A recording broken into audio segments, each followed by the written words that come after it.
Hi folks, Dr. Hamidi here. Today's lesson is going to be over section 10.3 on polar coordinates. Now the whole goal of today is to be able to simplify our geometric problems. So I'll just say, let's see if we can be semi-clever to make our geometry a little bit easier than maybe normal. It all comes down to the following fact.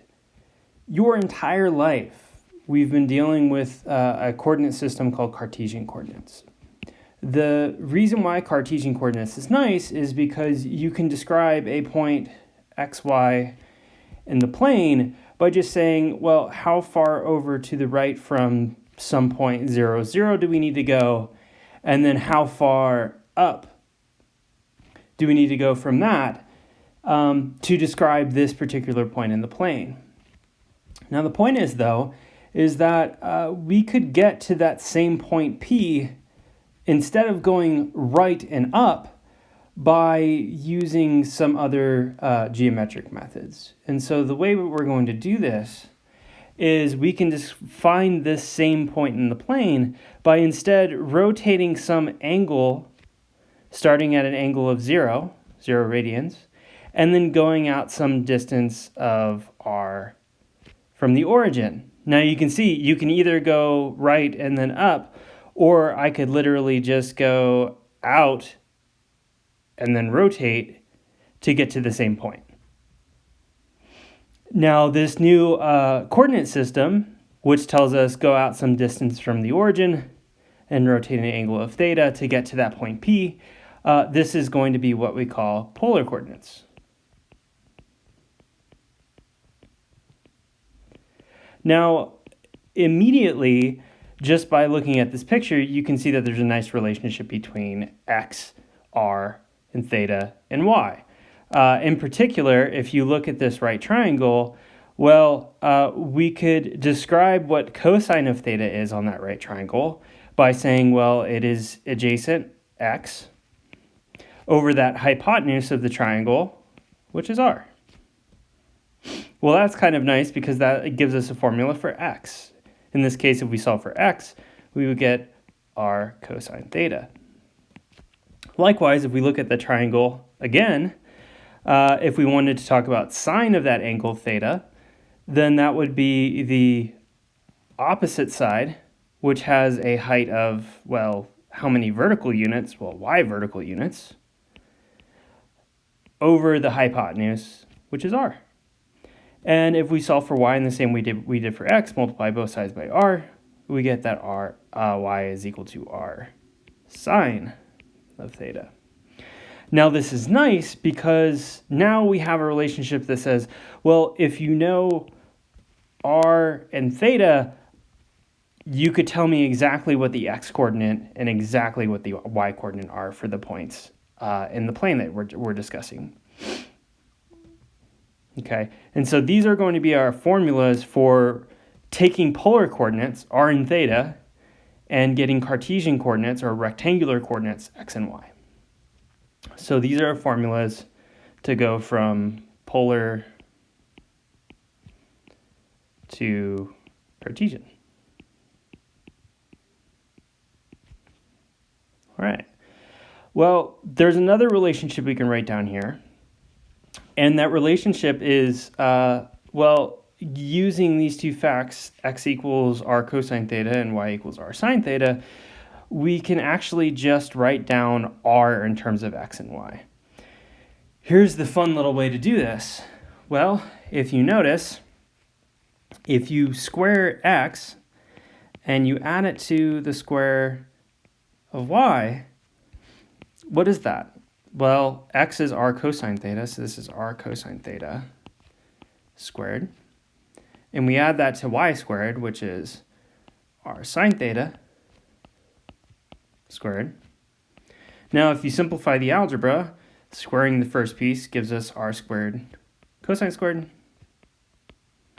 Squaring the second piece gives us r squared sine squared. Okay. If we do one more step and we notice that there is a common factor of r squared on either of those terms, we can factor out that r squared, and we're left with, this is r squared times cosine squared plus sine squared. And now's about the time where the alarms start going off in your brain and you go, ha ha ha, I know exactly what that is. Anytime you see a cosine squared of an angle plus a sine squared of the same angle, we know that that is equal to 1. And so we get the following. We get our left-hand side, x squared plus y squared, is equal to, well, r squared times this fancy way of writing 1, which is r squared times 1, which is simply r squared. And so we get our first way of being able to determine what r is, given that you know something about x and y. So this is going to be the first piece, the first part of taking something in rectangular coordinates or Cartesian coordinates and converting over into polar coordinates. And remember, this is just a way to say, instead of going over x units and up y units, we're going at a distance of r from the origin and rotating an angle of theta. So we're just finding a different way to describe the same points in the plane. The second part of being able to have our kind of pieces we need to translate from Cartesian coordinates to polar coordinates, well, we got to know something about theta. There are lots of ways to write theta in terms of x and y from the triangle above. Possibly the easiest is to just literally relate theta to y and this horizontal distance here, x. Well, if you think about it for a moment, the trig function that relates the opposite side to the adjacent side, that's tangent. And so we have that tangent of theta from our triangle is equal to, well, the opposite side over the adjacent side. The reason why this is useful is now, given some x and y coordinates, we know what tangent of an angle should be in polar coordinates. To be able to solve for that angle, we're going to use an inverse trig function. The one we're using is theta is equal to arctan of y over x.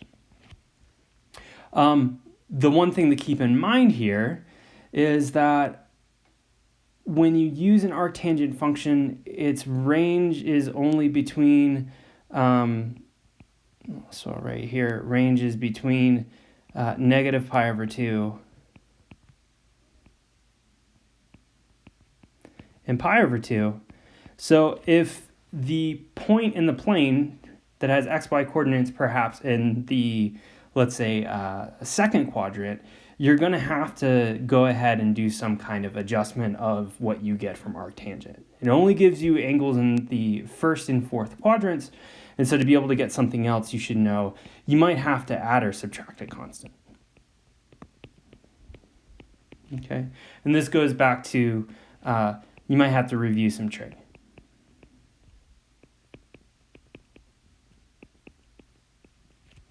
Okay.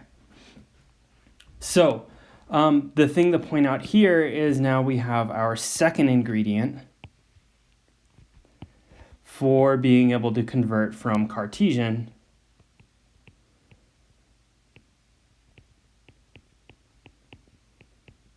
to polar coordinates. And that's it. Literally looking at this triangle, we get the following. We get, well, if you want to go from polar coordinates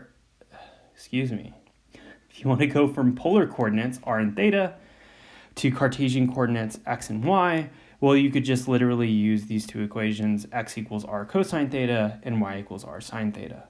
Likewise, if you wanted to go from Cartesian coordinates in x and y and translate over into what that would look like traveling a distance away from the origin and rotating at an angle, meaning going from Cartesian to polar, you would use these other two equations, x squared plus y squared equals r squared, and theta is equal to arctangent of y over x plus or minus a constant. Okay, so here's maybe the first example to try. Let's take a look here.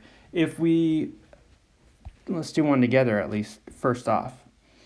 If we have a point given in polar coordinates, so we have a point that says we are a distance of 7 away from the origin, rotated at an angle of pi over 3 from the angle of 0.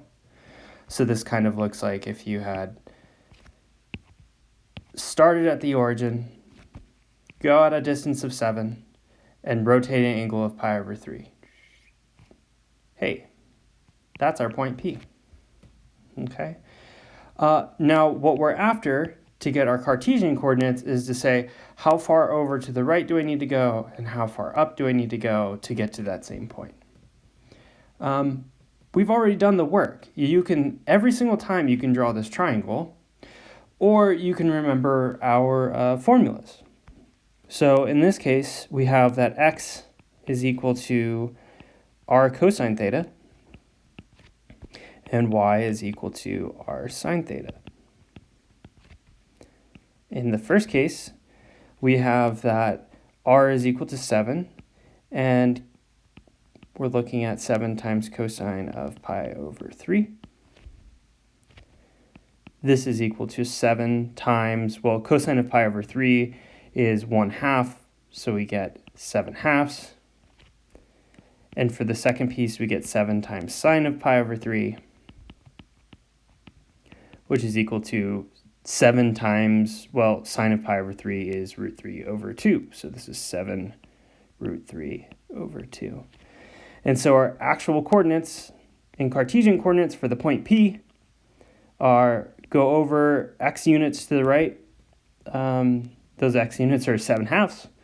And then go over 7 times root 3 over 2 units up to get to this precise point P. Now, I'll stop talking for a moment, and if you want, you can pause the video and go ahead and figure out what number 1 and number 2 will be. Okay, so if you've taken a moment to do this, you'll notice that, again, we have an r and a theta here. We're given that x is going to be equal to, well, 5 times cosine of 0. Cosine of 0 is 1, so x is equal to 5. And y is equal to 5 times sine of 0.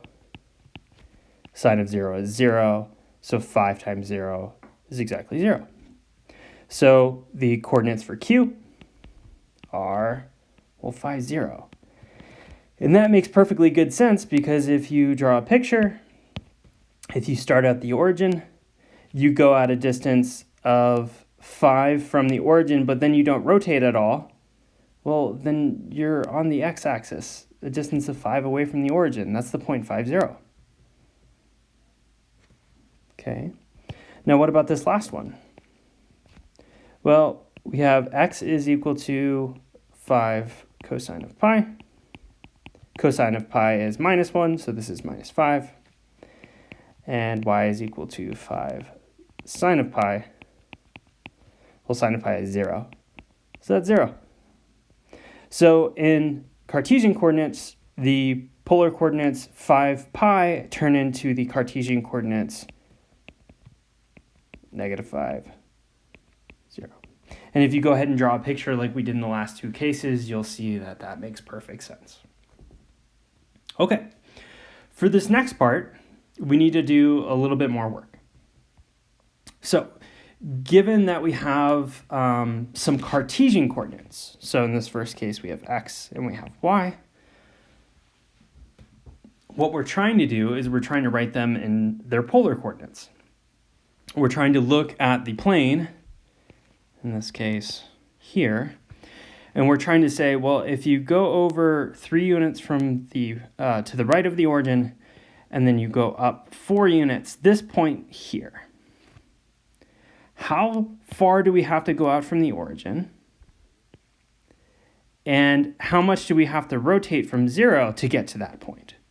So we're looking for this angle theta here, and we're looking for that length r.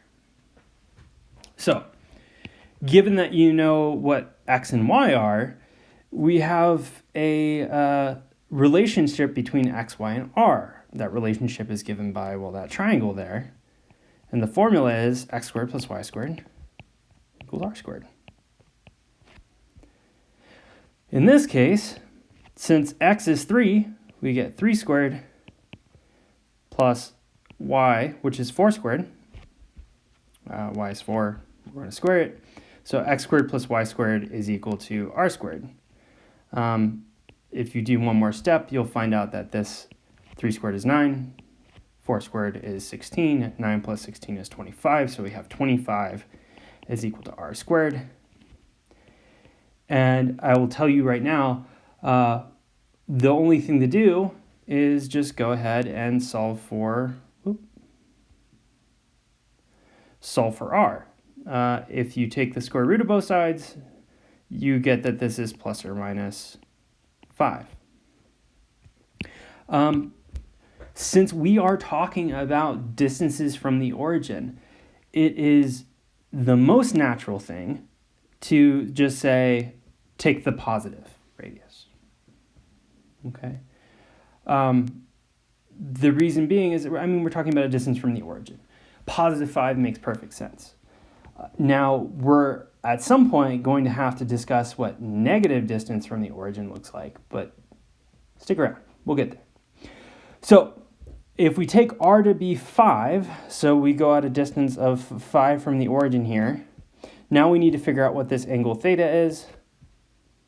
And remember, our relationship is tangent of theta is equal to y over x. X here is 3. If you use your arctangent function, you find out that theta is equal to arctan of 4/3.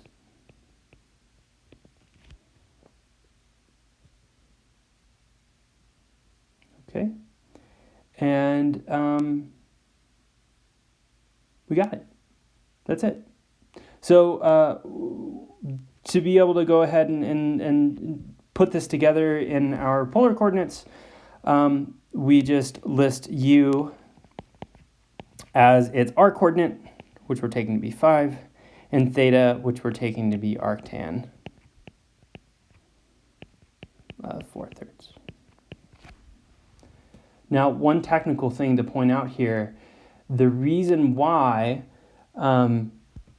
we can just say the answer is arctan of y over x here, we didn't have to shift anything, is because the angle is in the first quadrant. Arctan spits out angles in the first and fourth quadrant because it gave us an angle in the first quadrant here.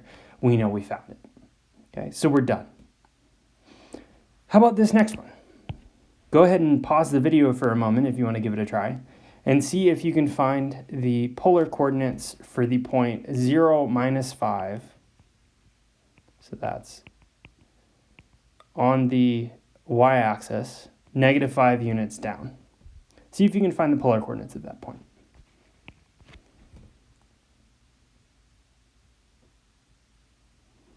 So if we go ahead and we take a look now, we can play the same game for r. We have x squared plus y squared equals r squared. Well, that's r squared is equal to 25, so why not just take r is equal to 5? Okay. But how about the other piece? We have that tangent of theta is equal to, why don't I want to write down this right side here? I'll give you a hint. It means you're going to divide by 0. If you go back to your trig days, you'll remember that tangent really doesn't like things on this vertical axis here. okay? So we have to be very careful using arctan and using tangent here. You should be kind of tempted to write down tangent of theta is equal to negative 5 over 0, but we know that's nonsense. So instead, the thing to do is stop yourself and look at this picture. If you look at that picture there, we know we are a distance of 5 away from the origin here. That's going to be our r.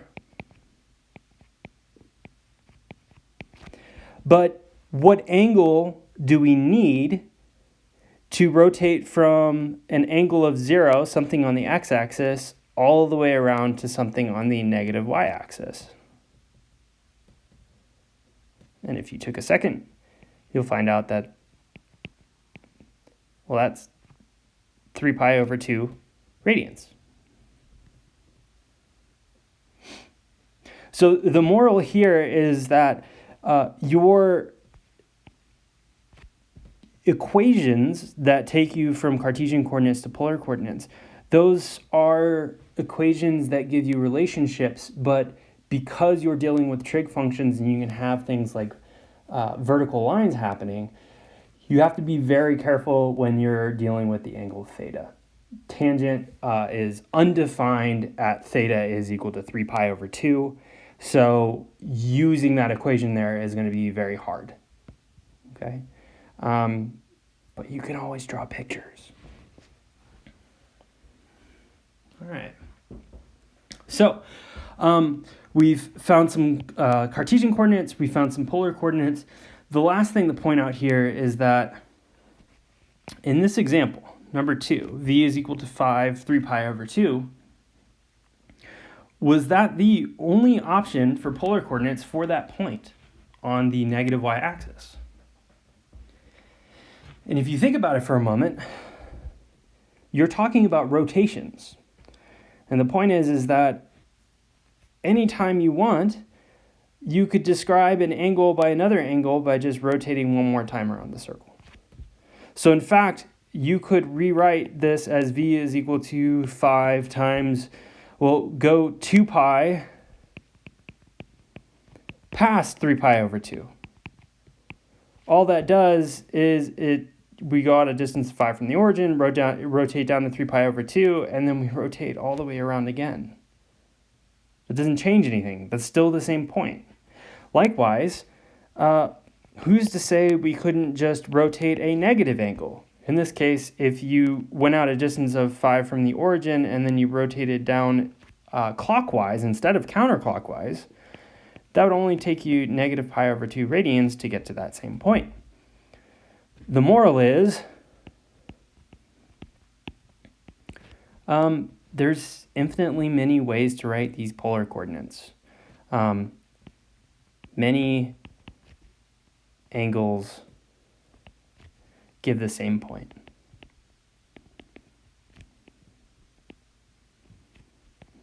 So if you write down polar coordinates for some point in the xy plane and it doesn't match your neighbor's polar coordinates, do not fret. There are many, many ways to write these things based on whatever r you've taken and whatever theta you've taken.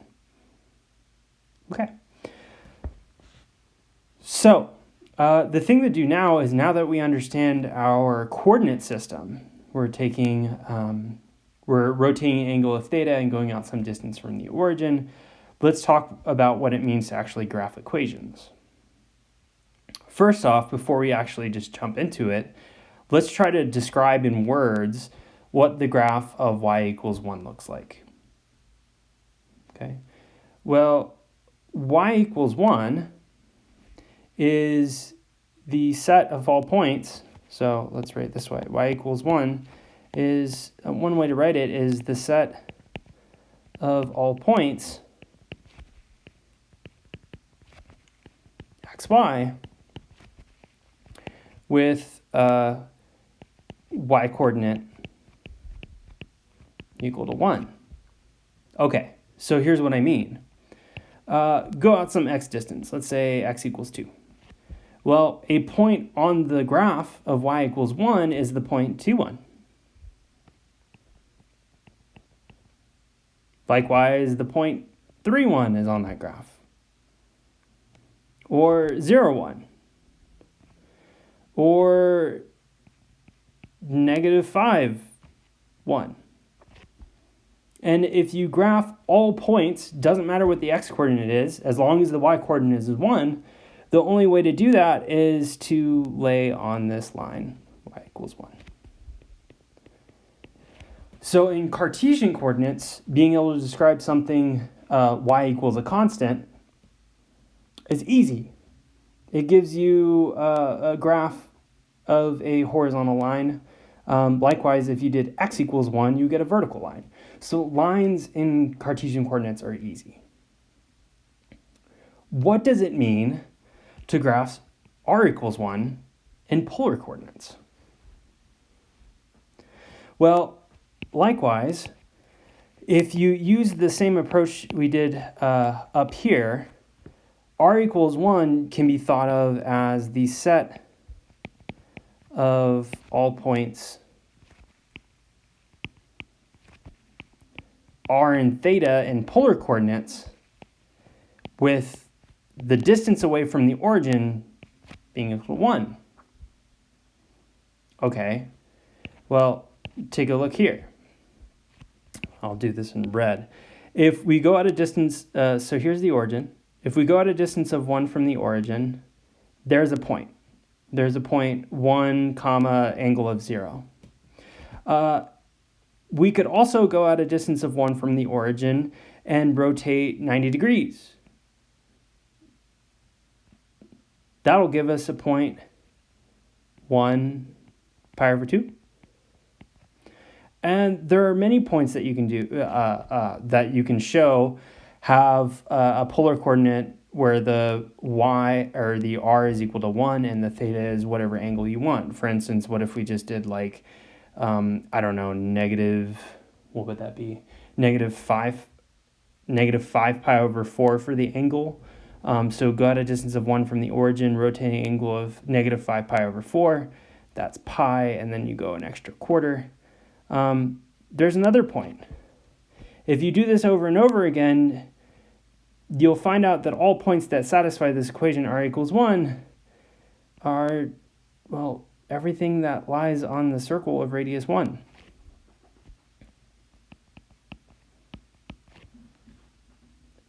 So r equals 1, that equation in polar coordinates,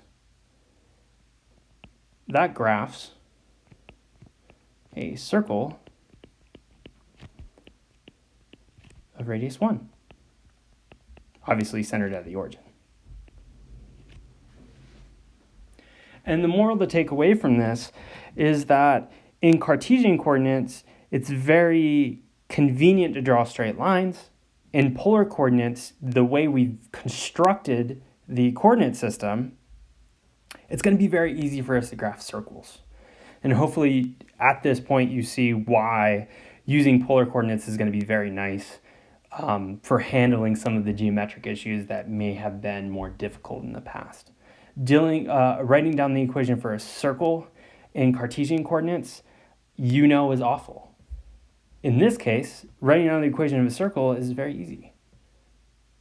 So we're going to leverage this here in a moment, but keep in mind, this is a very nice thing. In fact, let's just go ahead and refresh this. Write the equation for r equals 1 using Cartesian coordinates. Here it is. Well, if you write down r is equal to 1,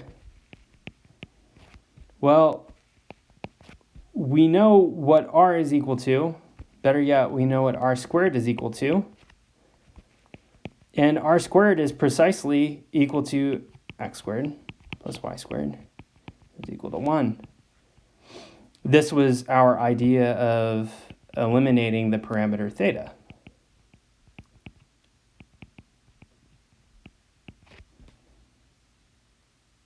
So again, the moral. Circles in Cartesian coordinates, ugly. Equations for circles in polar coordinates, very nice. To drive another point home, let's try to look at the nice equations in Cartesian coordinates, aka something like a straight line, And let's see how we would write down the equation for a straight line in polar coordinates. Okay. So what does y equals 1?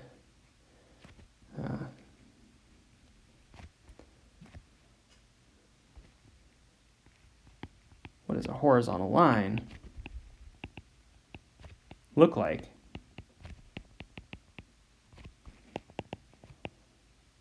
And polar coordinates. So if we start with our equation y equals 1, that's this horizontal line here, how would you write down that horizontal line y equals 1 in polar coordinates? Well, you have to remember what y is equal to. Y is equal to r sine theta. And so the equivalent equation in polar coordinates is r sine theta is equal to 1.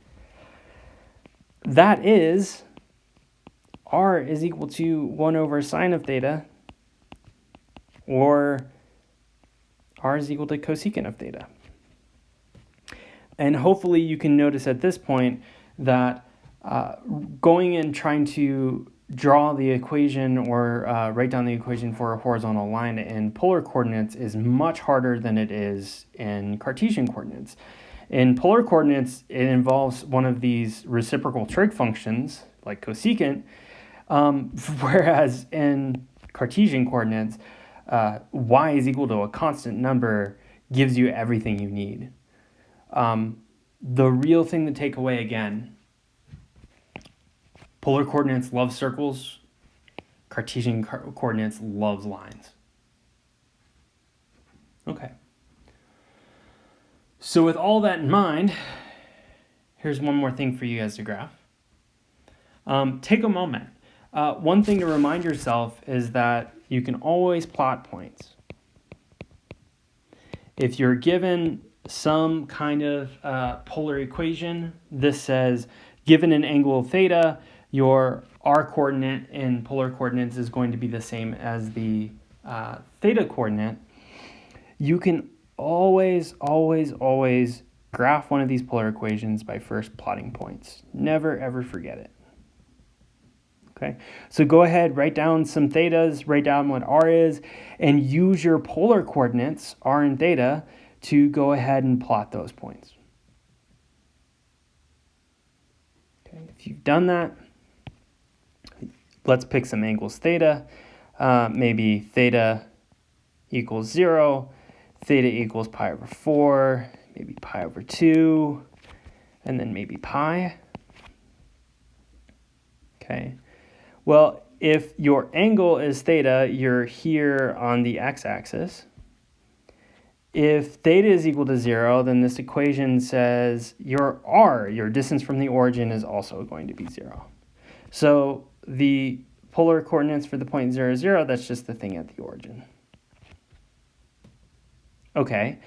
For the next point, if you rotate an angle of pi over 4, so that is, you rotate 45 degrees, then your distance from the origin should be pi over 4, which I believe is something like 0.79. So the next point would be go out pi over 4, maybe that distance there, 0.79, and then rotate 45 degrees.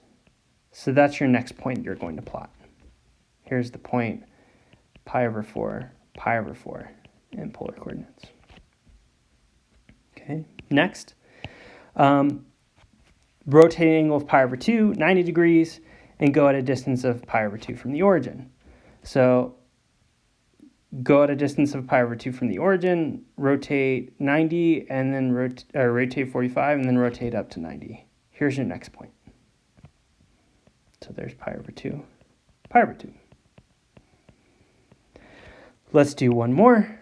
And the last one is rotate 180 degrees or pi radians and go out a distance of 3.14159 blah, blah, blah, blah, blah from the origin. So go at a distance of pi and then rotate around 180 degrees and you get this point on the plane. So there's the point pi, pi. If you start connecting the dots at this point, you'll notice something interesting happens. You kind of rotate around, and as you rotate around, you kind of extend out. And this keeps happening over and over and over again. And what you end up getting is you end up getting a spiral. In fact, this is called an Archimedean spiral. If we pull up Desmos, I will go ahead and let's go at 4 pi. Let's see what happens. 4 pi. You should notice that Desmos actually can plot polar coordinates. You literally only need to write down r is equal to some function in terms of theta. And if we sketch this thing by just letting our theta increase, you can see that we sketch out a nice spiral. That's fun. Again, circular things in polar coordinates are very nice to draw. Okay. So,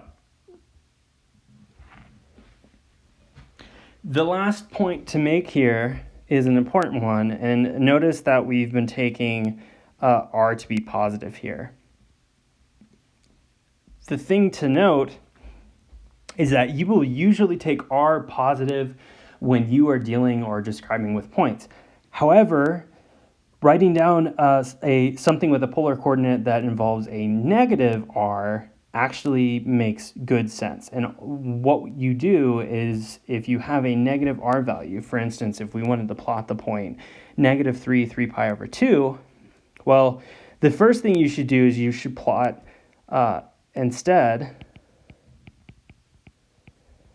plot the positive version, which is 3 pi over 2, 3 pi over 4, excuse me, which says go at a distance of 3 and then rotate 3 pi over 4 around the origin to get to that point. Now, what do you do to this point to get to the point -3 pi over 4? You reflect about the origin, which means just take that straight line through the origin and take this point and just reflect it across. And so the point -3 pi over 4 is precisely just this point that we started with, 3 pi over 4 reflected through the origin about this straight line. Okay. Maybe another example real fast. What if we had something like, let's say, -2, pi over 2? Well, instead, you should first plot 2 pi over 2. So go at a distance of 2 from the origin, and then rotate -pi over 2 radians, which just says rotate 90 degrees clockwise to get down here. So here is the point to -pi over 2. And to get to -2, pi over 2, reflect this point here about the origin, and that just says you need to come up here to this point here. So we are a distance of 2 away from the origin, but we're just kind of reflected about the y-axis there. So this is the point -2, pi over 2. The nice thing is that you can actually see that anytime you have these negative coordinates, you can actually get rid of them by just rewriting them. If we wanted to rewrite this without the negative coordinates, notice that this is a distance of 2 away from the origin, but it's just an angle of pi over 2 from 0. So this is 2 pi over 2. So if you get a negative r when you're dealing with polar equations, that is okay. It makes sense. You can always translate things to positive polar coordinates. Okay. So what we want to do now is go ahead and look at some basic examples of polar curves. I will let you guys graph some of these things in Desmos, let you play with them a little more than what I'm going to do, But let's just go ahead and plot something like r equals 3 sine of 2 theta and r equals 1 plus cosine of theta. I guess 1 plus 2 cosine theta. So first, if we look at r is equal to, what was it, 3, I think it was sine of 2 theta. Sine of 2 theta. 3, look, r equals 3. It's a circle. Radius 3, centered at the origin. Shocking. So what we want is we want something like 3 sine of theta. Okay. And so if you actually sketch this graph, now remember you can always plot points, and if you need to do this by hand, you should make a table like we did with the Archimedean spiral example, and you should go ahead and plot those points. But if we use Desmos here and we just kind of increase theta, we can see that it starts graphing. Oh, anybody see what I did wrong? I needed a 2 here. Haha. Let's graph it now. If we increase theta, we can see that it actually starts graphing what we're going to call a rose. And you should note that past 2 pi, it just starts repeating itself over and over again. Okay, so this example here, the equation r equals 3 sine of 2 theta, that's an equation of something we call a rose. That is a rose of 4 petals. Okay. So this is a rose with 4 petals. And I encourage you to see what happens when you graph something similar, like r is equal to 3 cosine of 2 theta. I will kind of jump to the punchline though, but you will find out that when you have this integer n here, which is multiplying your angle, it's telling you something about the number of petals. If n is even, you will have actually 2 times n petals. Notice here, in this example, r equals 3 sine of 2 theta, n was 2, which is even, so we had 2 times 2, or 4 petals. Likewise, if n is odd, you actually just have n petals. Now this is something you guys should play with, but I'll let you do that. Use Desmos. Now, this second example here, r equals 1 plus 2 cosine theta. Let's see what happens when we plot that thing. That's Discord. That's not what we want. We want Desmos. Okay. So when we plot 1 plus 2 times cosine theta,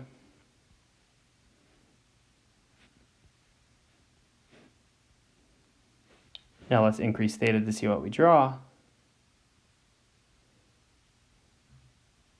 You should notice that we get a different kind of shape. And in fact, what this is called a limacon. If you adjust your A and B for your limacons, so let's go over here. This is a limacon. Depending on what your A and B are, you will get something that looks more and more, depending on what your A and B are, you'll get something more and more that looks like a heart. Now there it looks kind of like a weird tomato that's crossed over on itself, but in fact you can get something that looks like a heart, and so sometimes particular versions of limacons are called cardioids. Now, don't worry, you'll see plenty of examples of these in your homework. Stick around. Okay. So we're almost done introducing polar coordinates. The last thing we need to do is kind of talk about inequalities. And we should also introduce some of the calculus in polar coordinates that we're going to need because we're in calculus. Before we do the calculus, let's talk about the regions here. if you are given something like an inequality, draw everything, go ahead and shade everything in the plane, all points such that r is between 0 and 2. Okay, so we want all points that are between a distance of 0 and 2 from the origin. Okay, so that's like start at the origin, and you could have anything out to a distance of 2. Okay, so everything like that. Something like this could work as well. Any point on the y-axis from 0 out to 2. But we want only the points whose angles are in the first quadrant. And so if you kind of sketch the picture, well, it's something at the origin all the way out to something a distance of 2 away, but then anything in the first quadrant. So if you just kind of like sweep all of that about, you'll find that it's all points in this quarter circle. So the region you would shade would be that one there. Okay, so let's look at the next example. If you come down here, the first piece says, I want all r's that are between a distance of 1 and 3 away from the origin. So, okay, well, here's the origin. And so if this is a distance of 1, and that's a distance of 3, I can have anything between a distance of 1 and a distance of 3 away from the origin. However, I only want angles between pi over 2 and pi, and that's all things in the third quadrant? Second quadrant. Okay. So that means I only want to be over here. Okay. But I only want to be a distance of 1 to 3 away from the origin. Okay, let me kind of clean this up a little bit. So let's just start up here at pi over 2. So I can be a distance of 1 all the way out to a distance of 3 away from the origin. And then I can sweep all the way down to anything in this third quadrant here. And if you kind of take that line segment and you sweep it down, you get anything in this little piece of an annulus, or a piece of a ring. Okay, so your distance of 1 to 3 from the origin, but it's only those points that are in the second quadrant or on those particular axes. All right. How about you guys take a moment, pause the video, and give example 2 here a shot.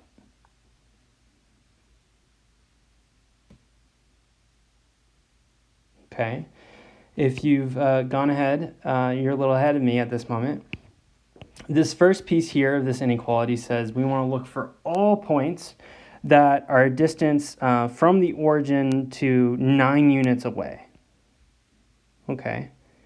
Let's say that's a distance of 9. Okay, so we want anything in there. Okay, but I only want to be negative pi over 4 to pi over 4 radians away from the origin, or rotated from an angle of 0. So, well, negative pi over 4 is down there. Okay, and so I can be anything on this line, a distance of 9 away from the origin, all the way up to an angle of pi over 4. Oh, well, if you kind of sweep through all that, you get this little sector.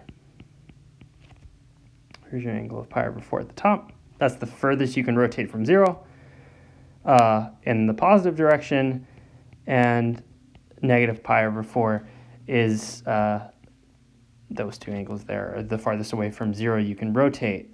And I can have any point in that sector, for instance, that one there, because it's within 9 units of the origin, and its angle that it's rotated from 0 is less than pi over 4. Cool.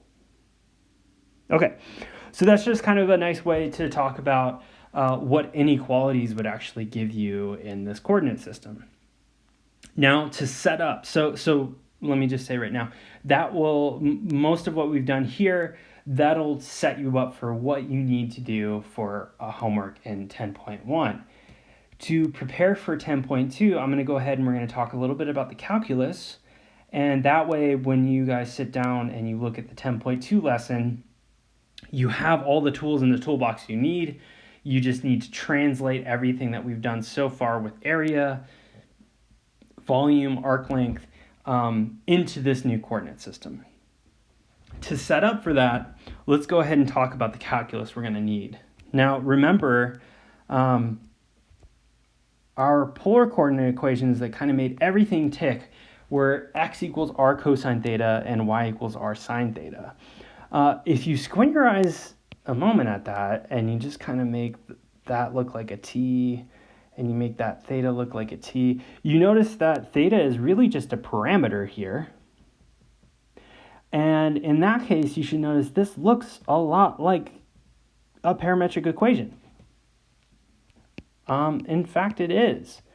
And if you have that perspective, you get a good idea of how to deal with the calculus in polar coordinates. First off, if I wanted to write down what dx d theta was, so this is kind of like step one, I need to differentiate the right-hand side. However, be careful. All of our equations in polar coordinates, I'll give you an example, r equals theta, r equals 1. We've been viewing, instead of normally we do y as a function of x, in polar coordinates we do r as a function of theta. In this case, what that means is that when you go to differentiate x equals r cosine theta, you should be really thinking about r as some function of theta. So we have some thetas multiplied by some other function of theta, and hopefully you notice, well, that's a product of things, and if I want to take the derivative of a product of things, I use the product rule. Okay. With that in mind, well, then the derivative of x with respect to theta has to be, well, the derivative of the first thing, which is r, times the second thing, plus the first thing times the derivative of the second thing. Oops. And if you remember, the derivative of cosine is minus sine.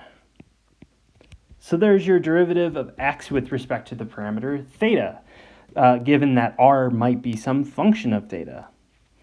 If you do this again and you use the product rule for taking the derivative of y with respect to theta, you will find out that the derivative of y with respect to theta is dr d theta, derivative of the first times the second, sine, plus the first thing, r, times the derivative of sine, which is cosine.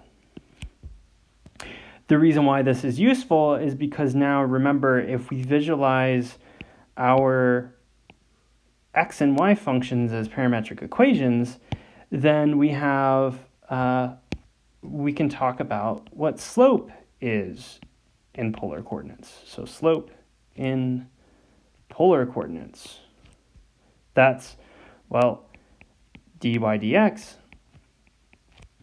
And because we're thinking about these as parametric equations, this is the rise, or dy d theta, where theta is the parameter, over the run, dx d theta, where theta is the parameter. And if you simplify using what we've already found up here, you can write down dy dx as dr d theta cosine theta minus r sine theta. Oh, I just did that totally backwards. That's x, so that should be on the bottom, right? Let me try to squeeze that down there. Whoa. Okay. That goes to the bottom. That's dx d theta. Okay. There's dx d theta. And so this dx d theta on the bottom and dy d theta, which is dr d theta. Sine theta plus r cosine theta. That's the top. please don't memorize this. What I would recommend is that you remember this piece here. This is the most useful piece, and this is the piece that you remember from parametric equations. If you remember that piece, then it really comes down to trying to remember, well, you need to use the product rule in that piece and the product rule in this piece to actually get your slope formula. If you remember that, you'll be in good shape. Okay. Now that we've talked a little bit about what differential calculus looks like in polar coordinates, let's talk about integral calculus. In particular, we need to talk about area. Let's go ahead and suppose that r is some function of theta, and when you look at its graph, you get some kind of wiggly doodad that looks like this. So you start at an angle of theta, and you just kind of like sketch it all the way. So this is like 0 to theta equals pi over 2. Okay. Now, perhaps what you want is you just want to know what's the area from rotating an angle of alpha to an angle of beta. The key thing that makes everything work here is you kind of need to remember what the area of a sector of a circle is. If you recall, when you draw a picture,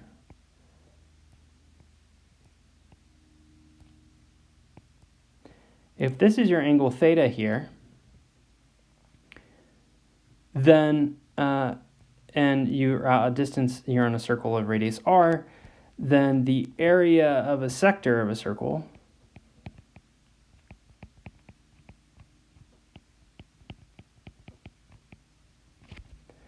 well, that is precisely, and if you want to know where this equation comes from, stick around. If you don't care very much, then just use it. But the area of a sector of a circle, if you recall, is 1/2 r squared times the angle you cut theta. So this area here is just 1/2 times the distance you're away from the origin and the angle you cut for that sector. Okay. The reason why this is important is because you can note that we can approximate this sector by a little sector of a circle. Now, it's not perfect, but if you break this up enough times into a bunch of little sectors, you'll notice you get a better approximation. And if you break it up into even more sectors, you get an even better approximation. Now, hopefully this kind of points out the limiting process that we're going to do to derive this area formula. In particular, one of these little area chunks, delta A, I'll say delta A sub I, that's going to be equal to, well, 1/2 times the radius. So if maybe we're looking at this piece here. Well, the radius we're out from the origin is given by the function. So it's whatever the function is at that angle theta. And so here's your r. We need to square it. And then we need to multiply times the angle that we are cutting right here. And we're going to call that little cut. I'll kind of draw it maybe with green. This little angle that we cut is going to be a delta theta. And so the area of one of those little sectors is 1/2 times the radius squared times the angle that you cut. Well, what this means is that the total area is approximately equal to, well, the sum over all of these different sectors added together. So I'll say there's, n of them maybe. So the sum of f of theta I, 1/2 times f of theta I times delta theta. I need to make sure I square the radius there. And what this gives us is it gives us that we get the total area by taking the limit as n goes to infinity of the sum of all these things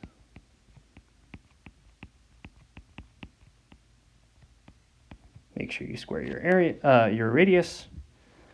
That's precisely equal to the area. And if you squint your eyes long enough at that thing, that's a Riemann sum. That's a limit of a Riemann sum, which we know is in fact a definite integral. And so the total angle that you have to rotate is going to be from alpha to beta, whatever your starting angle is, to whatever your ending angle is. And we just integrate all those pieces.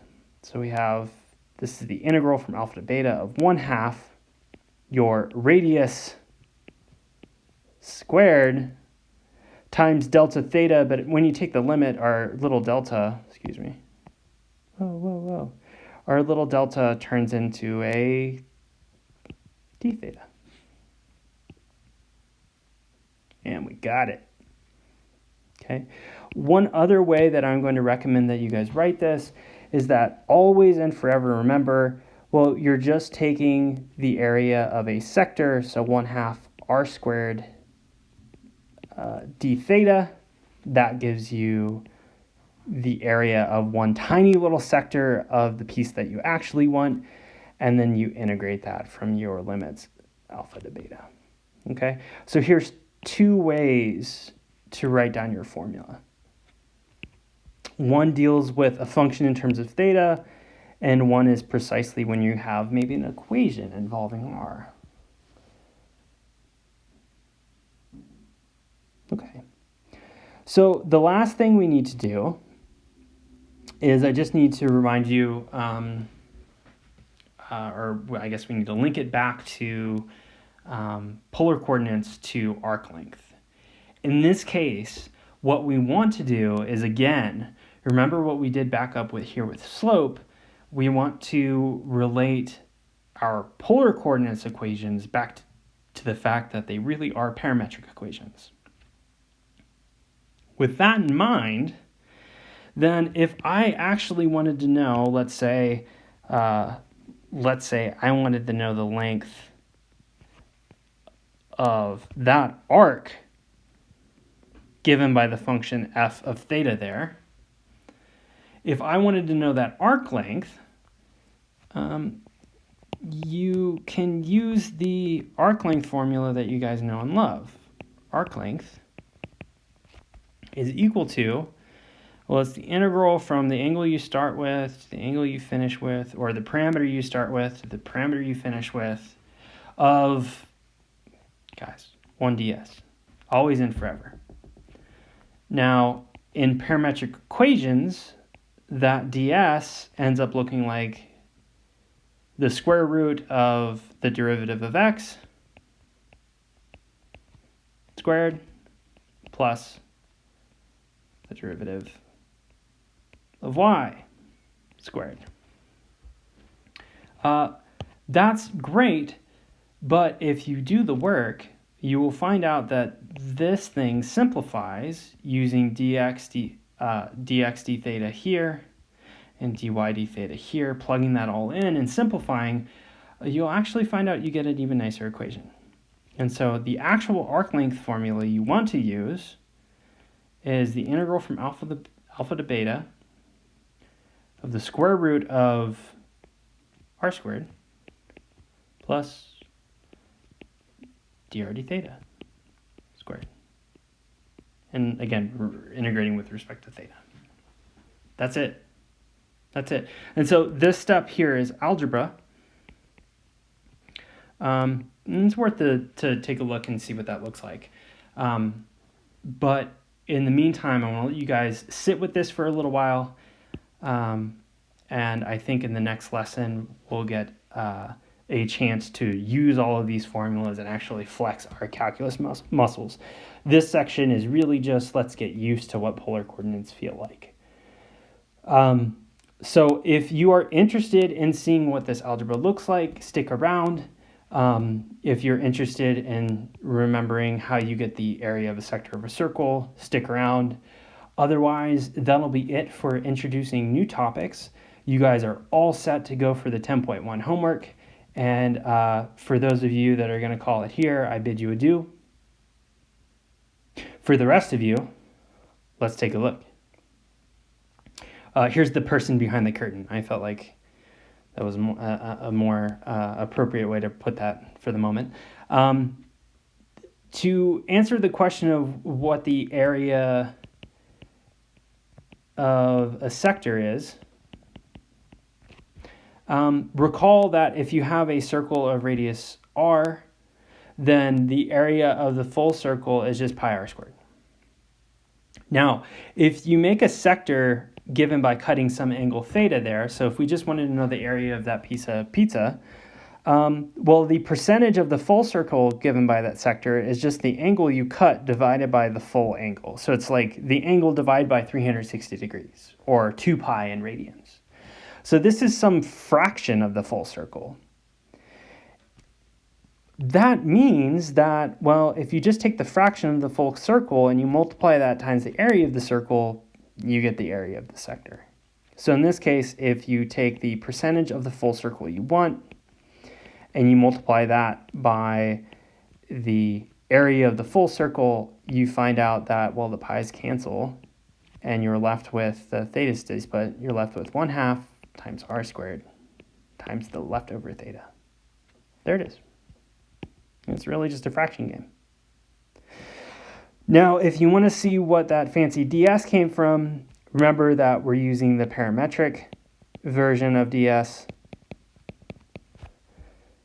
And if you go ahead and you plug in what dx d theta was and what dy d theta was from our previous work, you get that we have the square root of all of this nasty stuff.